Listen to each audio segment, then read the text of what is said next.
So, Richard, I think we'll start in just a couple seconds. Let a few more people log on. Sounds good. Take your last sip of water. That's right. And whatever else you're drinking over there.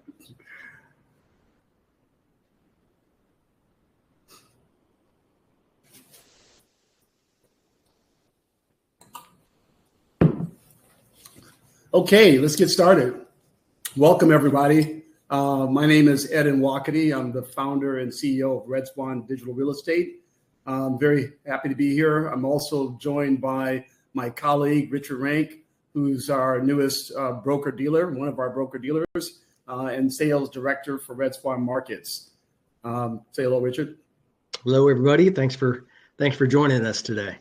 Yeah, we're happy to be here. There's a lot going on in the industry. We get hundreds of calls on a regular basis about what's happening in the digital space. And so we're hosting this webinar to introduce to RIAs and family offices, high net worth investors and average investors who are looking and thinking about purchasing digital real estate. You know, there's a lot of difference between digital real estate and the kind of real estate you've probably been accustomed to or not able to invest in. And we hope that you learn quite a bit about the process of real estate that's tokenized, in that it provides a lot of benefits in terms of efficiency, investment value and benefits that are new to the entire world, which is why so many people are interested. So without further ado, we're going to move on into some housekeeping here. You guys, know we have to do this. So take a brief look. This is going to be our agenda. We're going to just talk a little bit about Red Swan. For those who don't know us, we're going to talk about asset tokenization, how that's done. We're also going to talk about, the compliance process, some of our vetting process, Red Swan tokenization process. We also want to speak directly to the IRAs and family offices that are considering digital assets, and also to the wealth generation of the next gen. And then we're going to show you a few of our properties that are available on our marketplace and talk about some of the pipeline assets. And then, of course, we're going to open up for you guys to ask questions. We're looking forward to that. So who is Red Swan? As the founder, I started Red Swan in 2018. We're a full service blockchain real estate company and marketplace. We tokenize the debt or equity on real estate into digital securities. That makes real estate more liquid because you get to hold these shares in your own personal custody, or you can also hold it with a centralized custodian. But it makes the investment more liquid. It makes the investment entry price more affordable, and just all in all, it gives you a lot of benefits that you would really receive with stocks that you might encounter on the stock market or NASDAQ. So what is blockchain? And I'm not going to go in detail because I think some people roll their eyes when you go into a lot of heavy words. So I'm going to keep it simple. But the blockchain is really a distributed ledger on the internet. It allows for information to be verified and transferred from one byte of information to the next. That's why it's called from block to block. But what's important here is that you have to verify the ownership, the authenticity of a particular asset, and then be able to understand, how to fractionalize that asset in fractions. So in our case, we verify the ownership of real estate by looking at the deed that's registered in whatever municipality. Then we look at the corporate ownership. It's usually a SPV or some kind of LLC that owns the entity that owns the real estate. Then we look at the organizational structure of that company, and then to understand what the stocks distribution in terms of the cap table looks like. From there, we're able to now tokenize, into shares of ownership, and you can actually have these shares of ownership held in your custody with a private wallet. Soon you'll be able to do that on your iPhone, or you can use a centralized custodian like Coinbase to hoard this. So the very nice thing about the blockchain when we talk about digital securities, unlike cryptocurrencies, which are currency cash, digital securities are registered on the cap table and on the blockchain. So if you ever lose your wallet or lose access to your passwords, you can always come back to the issuer, have those security tokens burned and reissued, so you don't have the chance of loss because of theft or because you lost your passwords. So we're going to talk a little bit about compliance here, and I also want to just start off with talking about the Genius Act, which has been a revolutionary movement. It's been passed into law just last week, and this is a comprehensive framework for payments by stablecoins that the government has regulated. So it's backed by U.S. Treasuries, and so now it's an official statement by the government that they're supporting the use of digital currency, cryptocurrency, stablecoins that represent the U.S. dollar. This is a fundamental change in the direction of our government and our country, but it also reinforces the dollar's dominance by mandating a stablecoin reserve in treasuries globally. So people around the world can now access the U.S. dollar on a digital form to use to purchase or any types of transactions on the blockchain.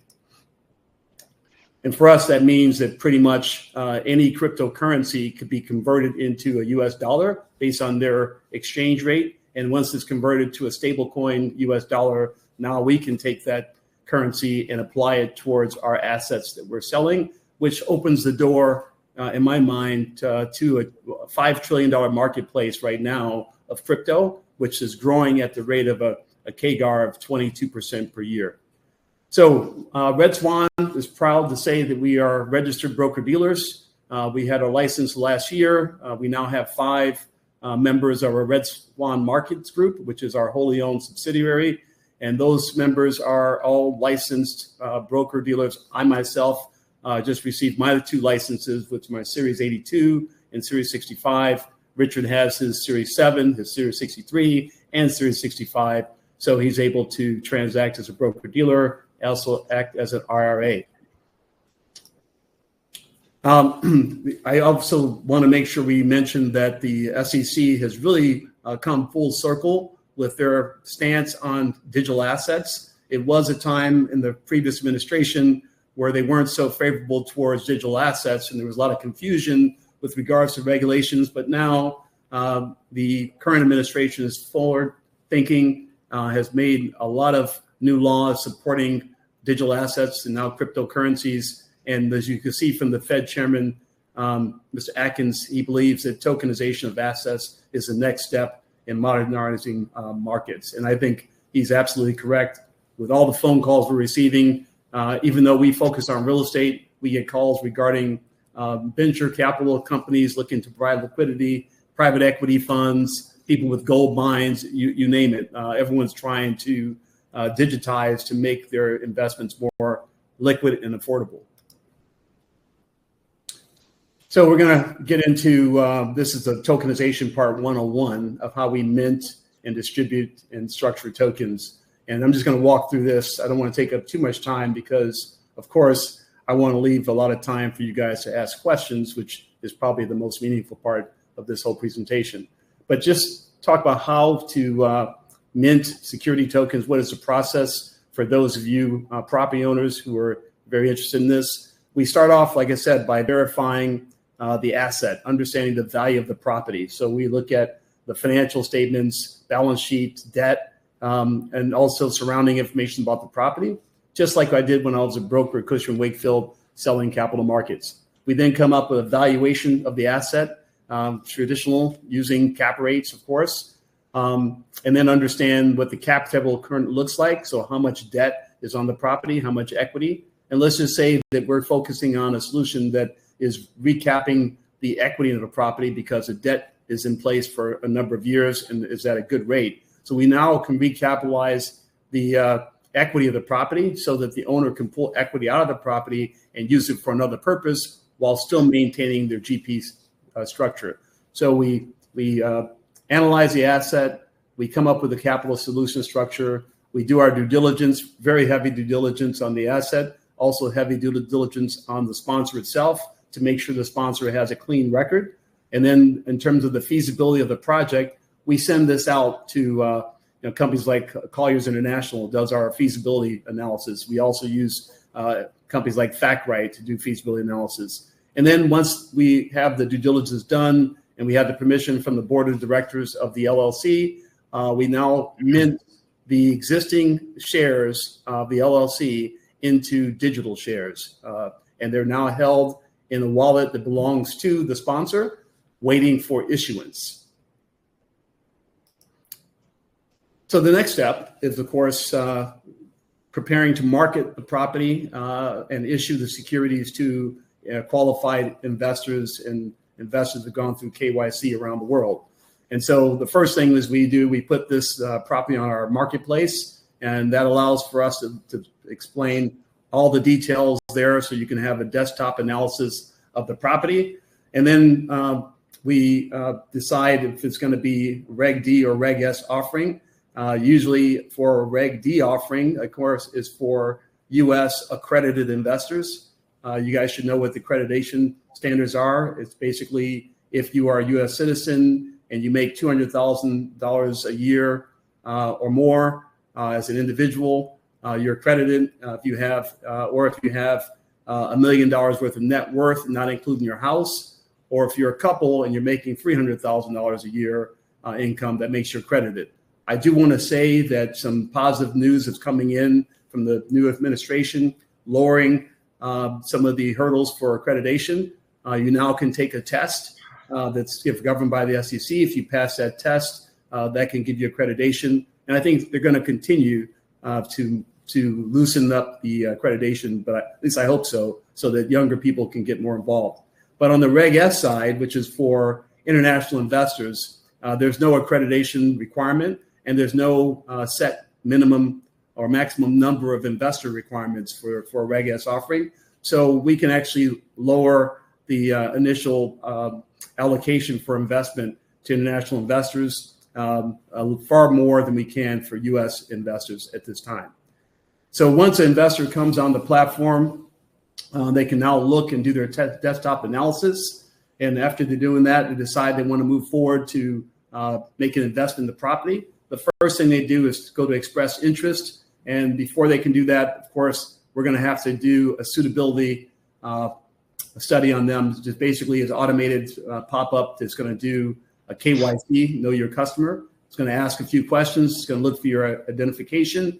Once you've cleared that, you get a green check mark that says you've been cleared for KYC, and then you can proceed to express interest in the property based on allocation. So if it's a $15,000 minimum allocation, you can hit one allocation for $15,000, or you can hit two allocations for $30,000, and so forth.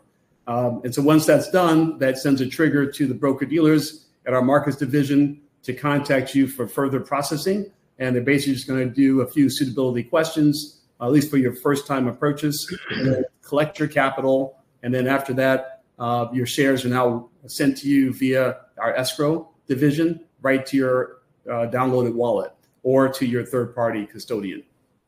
And then once we have all of the minimum threshold of our requirement from our sponsor satisfied, we then close out the offering, and then all the shares are issued in accordance to the purchase that the express interest and paid for. So that's really the way this is done. We're happy to say that we don't have a license for custody, and we don't really want one at this time. We like for our clients to have self-custody, so that way you control your own assets, or you can use a third-party custodian. And then we have in our escrow division an escrow officer who's licensed to handle securities and assets, to be the one that's moving the capital from the escrow account to the sponsor, and also from the shares from the issuer's wallet to the new investors. So everything is done in a very professional manner for providing you with a very safe and experience that we think is positive.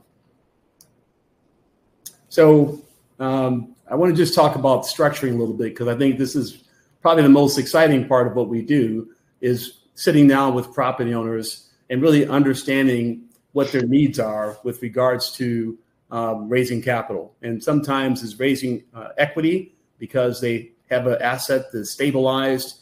They were thinking about selling the asset, but right now maybe the timing is not good to sell the asset, so they want to see if they can pull out some equity from that asset so they can keep going as GP. Or they're looking to replace the debt with a bond to get a longer term and much more favorable interest rate. So this is the structuring we do both on debt and equity side, and we can go as high as 90% on the equity side, and as far as 60% on the debt side. So like I said, this is where Richard and I spend a lot of time helping sponsors decide what they want to do. So now I think we're going to get into a little conversation here, get Richard to talk. We're going to talk about the IRAs and family offices, and some of the benefits that we're seeing, and some of the roadblocks or obstacles we see working with family offices. Richard has been in the practice for over 25 years, so he's worked with a lot of family offices and IRAs. And so, Richard, why don't you give us an idea of some of the issues you've come across in your practice over the years, and maybe why you feel like it's a great place to be. And thank you for being here. Yeah, thank you. Thanks, Ed. It's I've known Ed now for a couple of years, and once I heard the story, I was fascinated. And I'll step back in time to 2005, and I had a kind of a similar experience where you get so excited about something, you want to go out and talk about it all day. So I was very early in the ETF industry and called on institutions, family offices, RIAs, broker dealers, and really educated them about the efficiency and structure of the ETF. And as everyone knows on the call now, it's really brought a lot of continuous improvement to how advisors manage their book of business. So if you look at, I think, what tokenization is going to do and is doing today in real estate, I think it's just a momentous time where you can step back and say, this is the premier structure for delivering a real estate investment or real world assets. So again, it's been a privilege to call on advisors for many years. I have a lot of great relationships out there. And I think some of the questions that have come up, and Ed, we'll get to the first question here, but I think one of the issues that the ETF brought was liquidity. And I think liquidity is probably one of the biggest concerns, I think, for advisors as they're working with their clients, just the ability to manage a portfolio, and also for the client to have liquidity in their structure. So maybe talk a little bit about liquidity and what we can do there with tokenization. I appreciate that. And I also had the same experience with owners who struggle with liquidity and still struggle with liquidity today. Most investors will buy into an asset, either the whole part or even coming in as an LP investor. But when you come in, you have an estimated hold period, let's say 5 years, and they also have a note that usually rides along with that holding period. And then they usually want to sell the asset probably before the note matures, so that the new buyer has upside to change debt and make a value add and have some upside in the asset. But the problem is there's no guarantee that asset's going to sell in 5 years or 7 years or even 15 years. And so that has always been a headache for investors that are looking to get their capital back and get their profit, but can't get out. With tokenization, that solves that problem 100% because it gives you that liquidity option to be able to put your shares onto the market, just like if you called your stockbroker at Charles Schwab and said, hey, sell 500 Apple shares, you have an asking price. And if people can bid against that asking price, or they can accept that asking price, depending on how much demand there is for the asset. And so with tokenization, these owners now, shareholders can have that same capability to put their shares on the ATS and ask for a certain price that we give guidance on. And it can either be accepted, or they may accept part of their offer, or they may counter offer, but it gives that shareholder the opportunity to sell their shares. And I think that's a major advantage for investors, family offices, and even now we're talking about property owners who are sitting on a lot of equity in their property. And the only choice they have today, or used to have, was to try to refinance their property and only get a portion of their equity out through the refinance, or sell the asset off to get their full return. But the problem with that is that you lose that asset, you gain some cash, but you lose that asset. And many times, and from my experience, that asset now continues to grow. I've seen in the past 15, 20 years, assets grow 400% or 500% in value just because, the demand and the rents continue to increase. So I think, sometimes owners have to sell their upside short by making a quick decision to liquidate the asset as opposed to pull the equity out and build AUM. Right. Yeah. Thank you, Ed. I think another challenge or a reality for advisors is how they're consulting on the assets under management, which tend to be liquid vehicles. I know there's challenges today for advisors to charge on the illiquid assets because they're held in a different location. But today, now that you can tokenize, these are actually digital securities. So talk about how advisors might think about being able to charge on assets. Yeah, some of the strong interests in investors, we're raising capital, and some of the strongest interest is coming from advisor groups that run advised family offices. Because first of all, they look for the way that they can provide a very decent succession planning for the family by tokenizing these assets in the family office. They're able to now not have to liquidate all the assets in order to pay off the beneficiaries. They can now tokenize and give them their proportionate share and allow them to sell part or all for liquidity, which is smart because you don't have to now destroy the golden goose, the legacy asset that's been in the family for generations.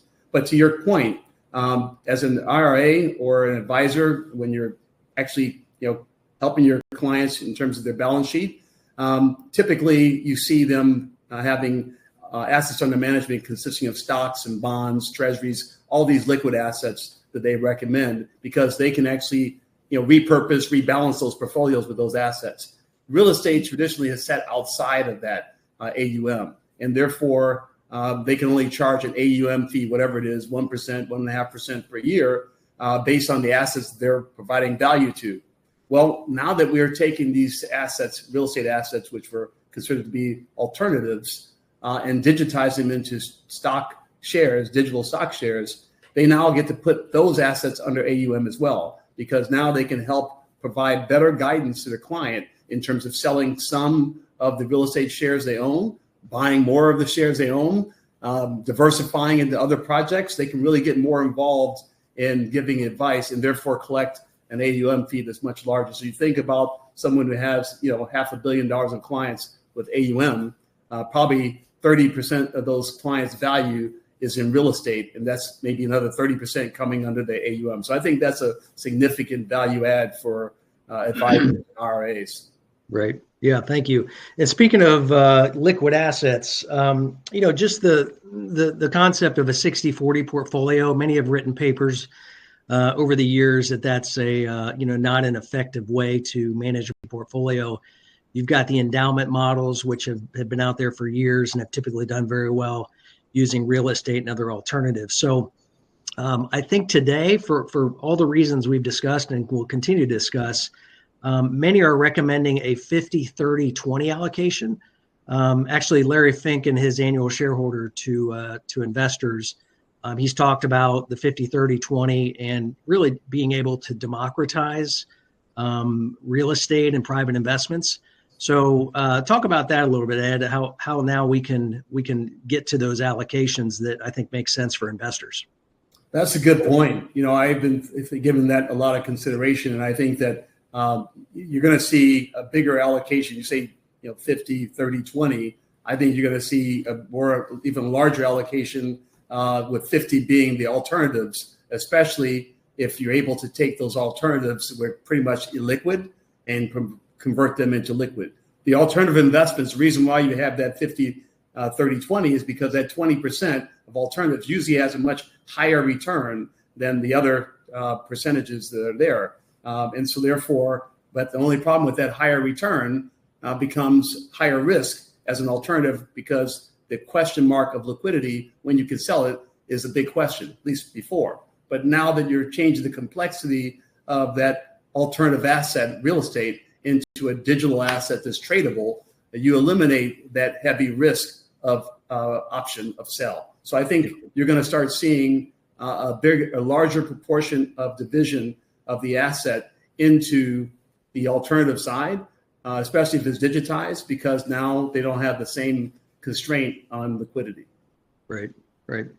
Okay, great. Final comment here, Ed. I think just over the years, been involved with some firms that have done a lot of research with RIAs and just the next generation, and frankly, the spouse. When a say the husband has been having all the money conversations, or vice versa, the woman has had the money conversations with the advisor. If the advisor doesn't connect with the spouse, a lot of those assets tend to leave. And I think even more today, the next generation of investor is looking at alternatives. They're looking at digital assets. So why don't we spend some time moving forward on the next generation?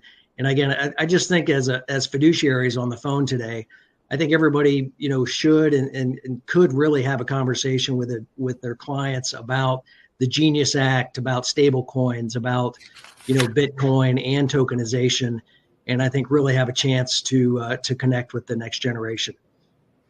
Yeah, I think that's a good point you bring up. We focus on the next gen significantly here at Red Swan because we realize that they understand what we're doing. They don't have to have an explanation into how to use a wallet or how to transfer digital assets or what crypto or digital security tokens are.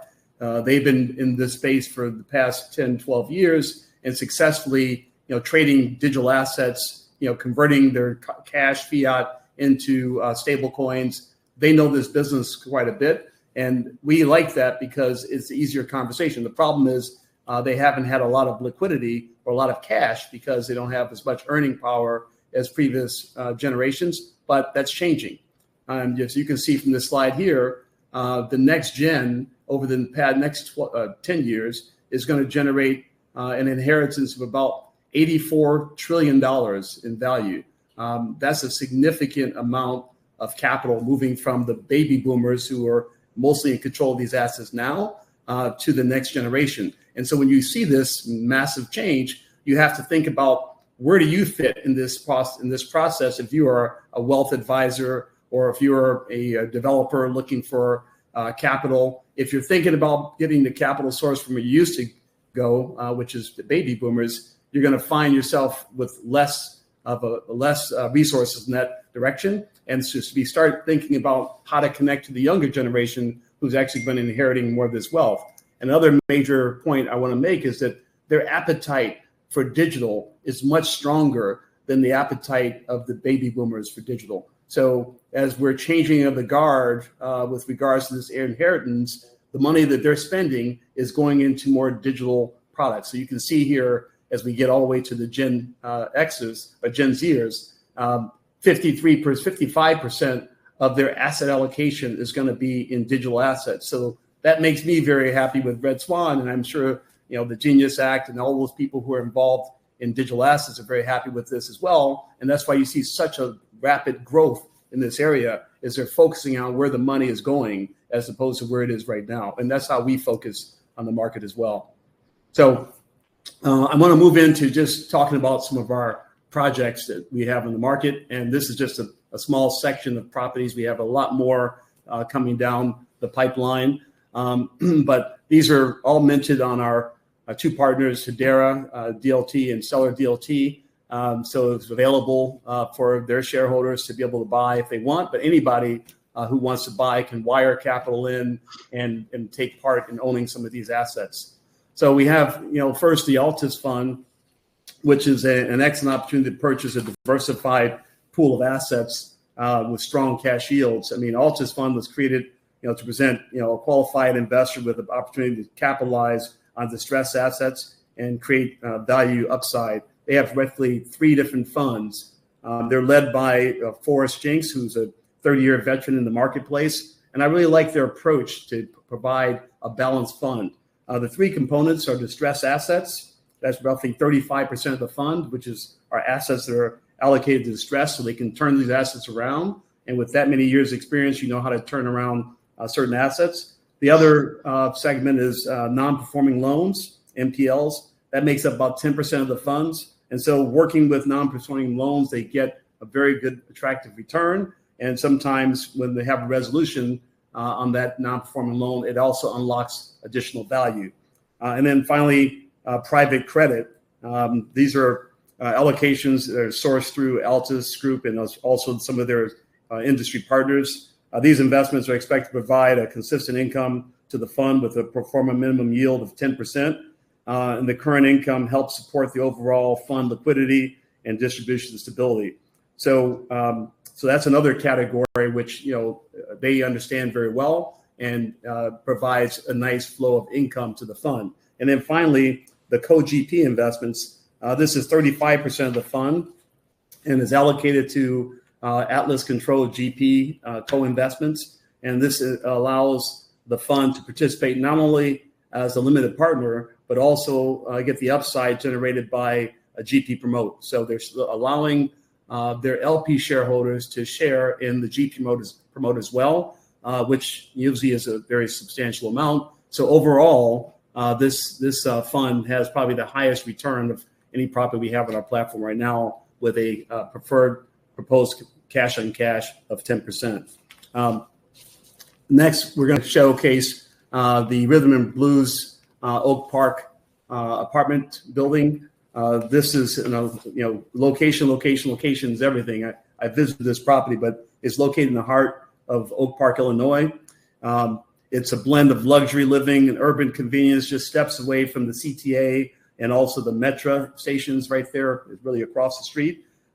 Newly renovated, pet-friendly, features like rooftop amenities. It has floor-to-ceiling windows. It's been renovated twice. It has 112 units, and it sits in a community that has, and it competes with 6 other high-rises within a quarter mile, and it's still holding its rent and occupancy very strong. So when you look at properties that are competing with brand new properties but have the similar amenities but larger room sizes, those are kind of keepers you want to hold on to. They're raising $12 million.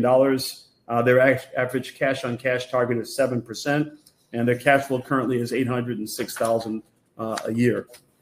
And then finally, I want to just showcase this, and we'll move on to questions. The Rivington Hotel. It's a $72 million raise. This is a tower that's a vibrant location on the Lower East Side of Manhattan, offering a blend of distinct architecture and panoramic skyline views of Manhattan's most culturally rich neighborhoods. It's a 20-story glass high-rise landmark with 109 boutique rooms. Also has floor-to-ceiling windows and is walking distance to Soho, Tribeca, and East Village. So this hotel has been renovated, and it's gone through a very extensive renovation. It has good yields in place, 7% cash on cash, and it has cash flow of about $5.8 million a year.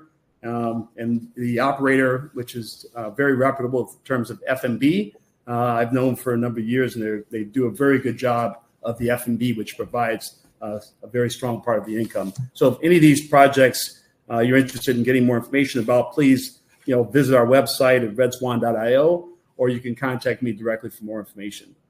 So from that, we're going to move into some Q&A. I see some really good questions lined up here. And let's take a couple. Richard, are you ready for this? Yeah. What does the Genius Act mean for tokenization of real estate? Oh, I love that one. I got to pay that person $100. Well, the Genius Act means that it opens up the door for us to accept crypto stablecoin payments. And so that means that right now there's about $5.5 trillion, as my last count, of cryptocurrency circulating around the world. That number is going to continue to grow exponentially as banks start to mint stable coins that represent their deposits on hand. So let's just say that goes in the next 3 to 4 years to 12 to 15 trillion dollars of value. That's a lot of currency out there that's digital. And when the digital currency is buying a digital asset, there's a significant savings just in the transactional cost alone.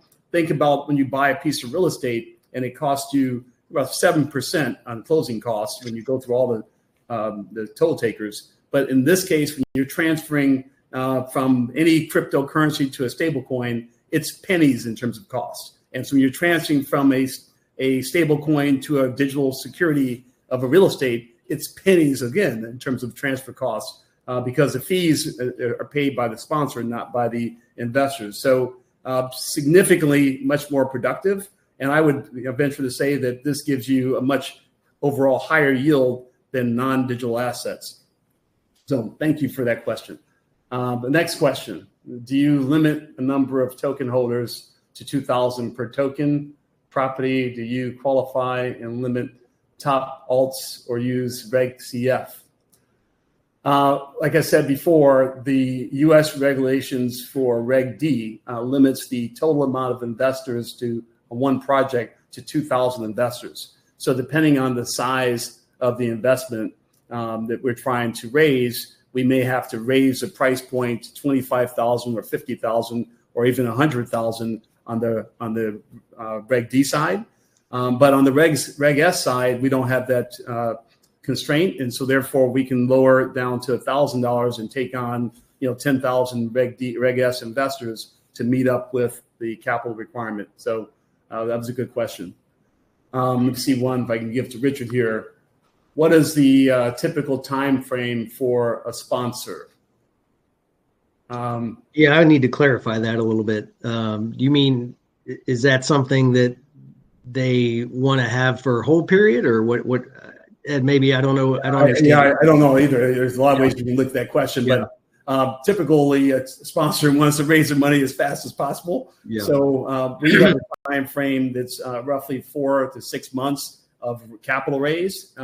That's kind of similar to when we're selling properties as a broker of real estate. It takes 6 to 9 months to actually close a piece of real estate. So we give ourselves that much time, but we like to really market towards the investors who have the bigger checks. So we go to institutional investors first, and then we actually do a lot of retail marketing for smaller investors who want to come in on top of them. So that usually shortens the time frame.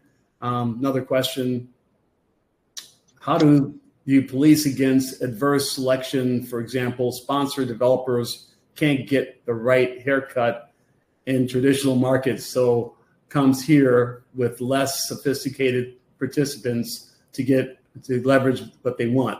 Okay, so basically they're saying that the institutional investors have very sharp pencils and sharp teeth, and basically will chew down the value based on current market conditions like we see today. But yet retail investors may not be as harsh with regards to the price point. And I think there's a truth to that, although we're not trying to take advantage of retail investors. But I do think that retail investors sometimes have different needs for buying and making an investment. They might want to invest in a hotel like the Rivington, which is iconic, so they can get maybe an NFT to have access to the rooftop on a regular basis. There's a lot of personal reasons why a retail investor might invest, but also yield is very important, and all of our investments provide a yield. Richard, do you have any questions here that you want to take? Yeah, I know Bill has been pretty active here, operates in the residential multifamily space. Is tokenization cost-effective option for this space? I would definitely say so. We've looked at several multifamily projects. The one in Oak Park is a great example, but it's definitely a great area. I mean, if you look across asset classes, multifamily, industrial, student housing, self-storage, anything that really has cash flow is of interest to investors, and that's typically where we like to see an opportunity for investors is cash flowing asset types. So yes, multifamily is a great space. And I see a question from Joe saying, what chain do you use to tokenize your properties, and how do you see the future of RWA tokenization growing? Well, we currently use Hedera and Stellar blockchains, and we've been working with Hedera for since we started 2018, because we have a very similar view on tokenized real world assets. We always looked at tokenization should be on assets that are actually generating a yield, so people can buy assets that are going to improve in wealth and improve in value. And since we both had that fundamental understanding, we started tokenizing assets on both of those blockchains, because they both have that mindset to put quality assets in people's hands. I mean, we don't want to bring anything out there that's going to deteriorate in value or has no value or fluctuates just based on supply and demand. We think having a solid asset makes sense, and so we share the same ideology on that. What else you see there, Richard?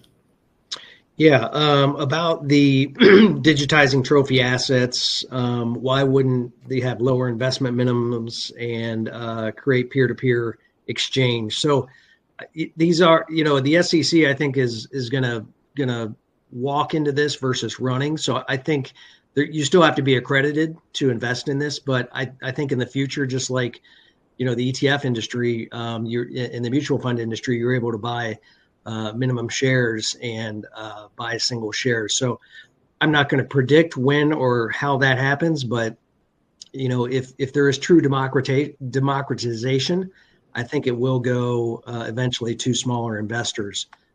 That's not to take out the sophistication of the investor. I think people still need to understand what the real estate project is, and we do a lot of due diligence around that, and just want to make sure investors understand what they're getting and the risks involved. So none of that has gone away, but not sure when you'd have peer-to-peer or very low investment minimums approved there. Yeah, I see a question from Keaton here. Ownership transfers of private real estate assets have already happened. So what does tokenization unlock for sponsors and investors? Well, yeah, you can sell any asset from one person to the next, go through a title company and now own this asset. They buy the whole thing. But everybody can't buy a $20 to $50 to $100 million asset. And therefore, a lot of people are left out. And by tokenizing the asset, it allows more people to be involved from around the world. And that also, I think, helps you with price point, getting a better price point, more diversity, more demand. More demand means higher price. But for the sponsor itself, sometimes when you have a portfolio of assets that you've held for a while and you were able to pay down your loan on these assets, and now you have 50% loan to value, and your portfolio is $1 billion.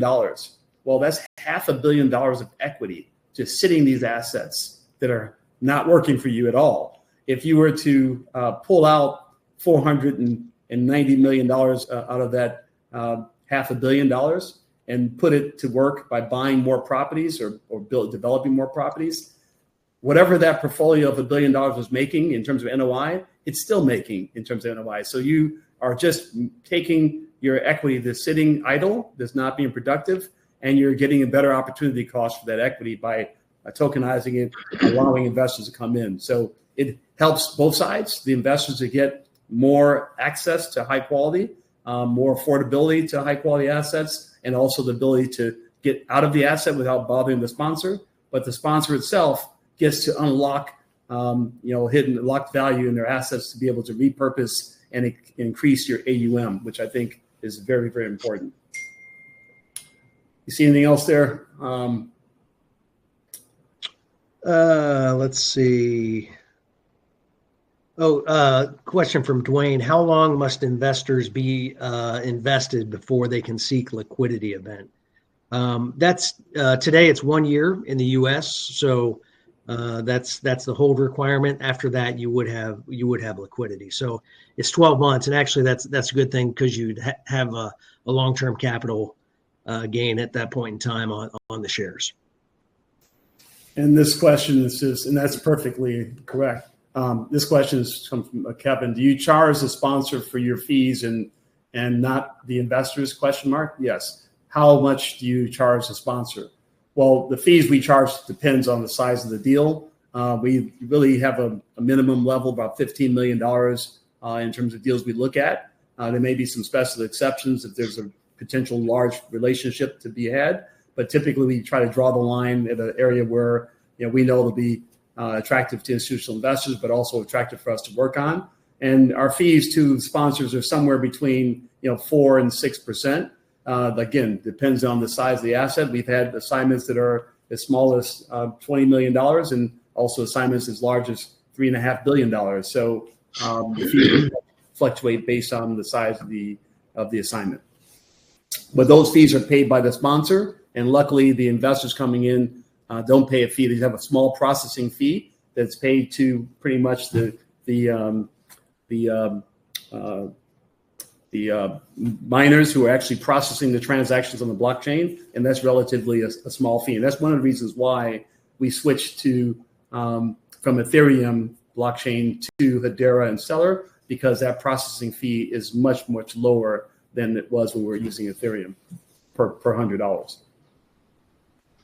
And I think maybe have you dive into this one, but John asked a question. What's the minimum dollar amount and project size that you will help developers raise funds for? Any geographical constraints? And do you participate on the cash flow property or build and sell projects as well? You're more involved on the sponsor side, so maybe you can address that. I didn't see that question. Can you repeat it one more time? I was looking at it. It's down towards the bottom. If you scroll down. Oh, John? Second to last question. What is the minimum dollar amount and project size? Like I said, the minimum we look at is $15 million here in the U.S. It's much higher overseas, of course. And geographic constraints. Right now, we're focusing on U.S. We're focusing on Middle East, Dubai, Qatar, Abu Dhabi, and also in Africa, which is basically Nigeria, Kenya, and Ghana. Those are the areas where we have feet on the ground and personnel that we can trust.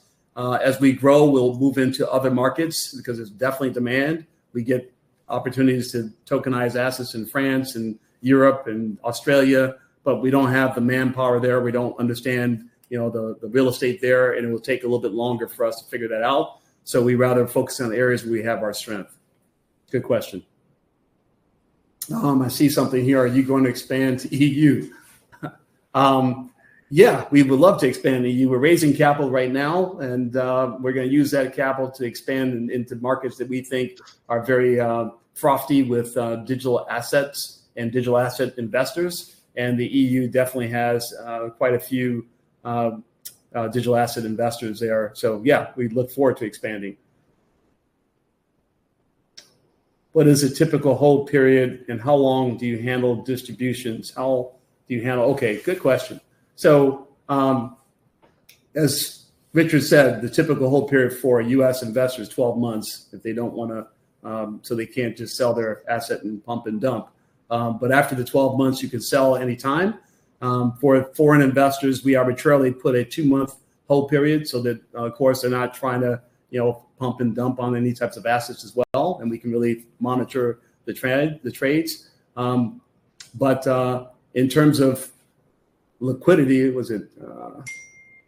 distributions. So what happens when distributions take place? The sponsor is generating income on their property on a regular basis, and they're issuing quarterly financial statements. They have the option to issue distributions of dividends on a quarterly basis or on an annual basis. And so you would know this when you sign all the documents to buy the securities. But if it's on the quarterly basis, you have the financial statements, and then they deposit the full amount of the dividend into an escrow account. and let's say this is with BitGo with managing the escrow account. And so they would now know who the investors are on the cap table and be able to distribute those dividends from that account, escrow account, to all the shareholders that are sitting on that cap table until the full dividend amount has been dissipated. So that's how distributions are done. We hope that as time goes on and technology gets better, it's already here now, but it's just taking time to roll out, that you can see monthly distributions of dividends and even daily, because the data is there. You can monitor the cash coming in on the bank on a daily basis, but it's just a matter of having smart contracts do these distributions as opposed to the manual process. And it may take a little while for us to get sponsors to get comfortable with automatically pulling money out of their checking account and applying it towards dividend distribution. But that is where the world is going. You see anything else there, Richard? Yeah, another one on the sponsor side. I keep deferring to you, Ed, but you're the man on the sponsor side. Do you charge the sponsor for your fees and not the investors? How much do you charge the sponsor? Yeah, I think I answered that one, but yeah. Oh, you did? I apologize. Yeah, I did. Yeah. Sorry. I know it pops up as a big question, so I see why you answered. But there's one that's coming from Macquarie.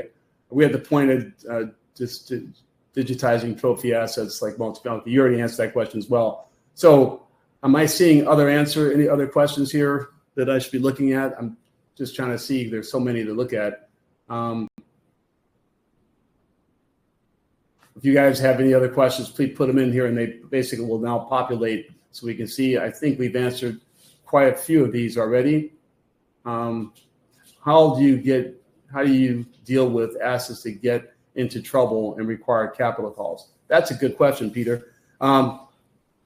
Basically, the same way you're doing it right now with a non-digital process. Every shareholder has to sign an agreement saying that they have a proportionate share of ownership, and that based on the management operating agreement, if there's a capital call, they have to participate in the capital call. Luckily, when you have over 200-300 investors, that capital call would be smaller for you as an investor, but you do have to participate. If you don't participate, then they can bring the capital from another source, which will dilute your ownership share interest in that particular property. So that's kind of how it's done. So I see there are no more questions here. So I think this has been a great question and answer. I hope that you guys got a lot out of this.